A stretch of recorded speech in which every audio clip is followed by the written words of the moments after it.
Alright, so I want to put this in as an optional portion. Now, it doesn't take that many lines of text in a sales copy to sell a watch, because a lot of people know what a watch is. They buy it for its looks. They buy it to look nice. They can already see pretty much from the photo what it's going to allow them to do. And that's why I said the photo earlier looks so unique.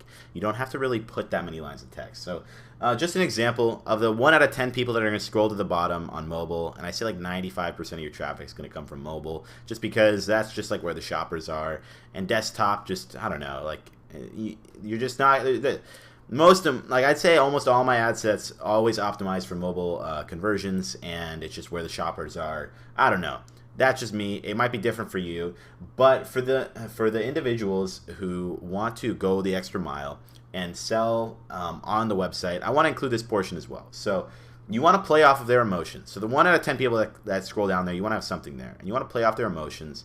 And you want to play off their motives. A businessman dresses up every day. He puts in that effort, and it's part of his daily routine, for example. So you want to be like, okay, are you looking to feel sharp and allow your wrist to attract compliments? Hell yeah. You know, these guys, like I said, they dress up every day.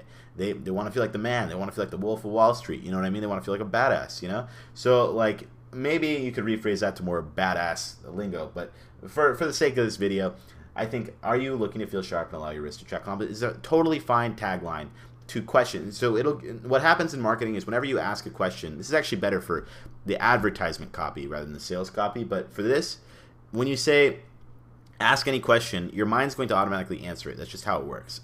We're humans. We always want to know the answer to something, and even just by reading something, it will trigger that answer in the head. And so for a guy who is into dressing up every day and feeling like a man, going to work, being white collar, that's going to trigger and be like, yes, I do.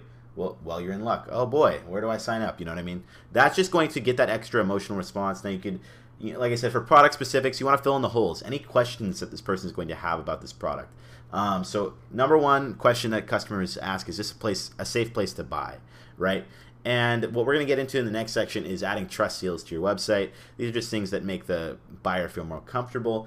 And like I said, you want to have product specific. How big is the strap, right? So strap length 30. Now you can answer all these in your head, and I would go through that checklist whenever you make a product description. But for now, just know that those are the kinds of things that you need to look into when selling, adding a sales copy to your product. Now the other side of the coin is that for different products, let's say something that you actually have to explain what it is, like a light or like a special kind of lamp or like a special kind of watch, like a survival watch, you want to include like what the practicality of it is and why the person wants to buy it and how you can play off their emotions. Of, like, if they're a doomsday prepper, right? Like, do you need a knife in any situation? Like, you know, like, what tool is better than this? You know, that is going to evoke a utilitarian, that's not the right word, a utility response where they're like, oh yeah, that's totally, like, if I was in a survival situation, I'd want this product. You know what I mean? But I've said way too much about this, but I wanted to give you a general optional a bit of an insight here that will project further and help you improve your conversion rate. Before I learned anything about marketing in general, my first store, I've done two, but my first store had about 1% conversion rate in terms of purchase. So out of 100 people, one person would buy, which isn't too bad. But then as I got better, it got up to about a 2.5, 2.7%. And I'm going to walk you through that as we go along here when we get into applications and stuff, what's good for driving sales and all that.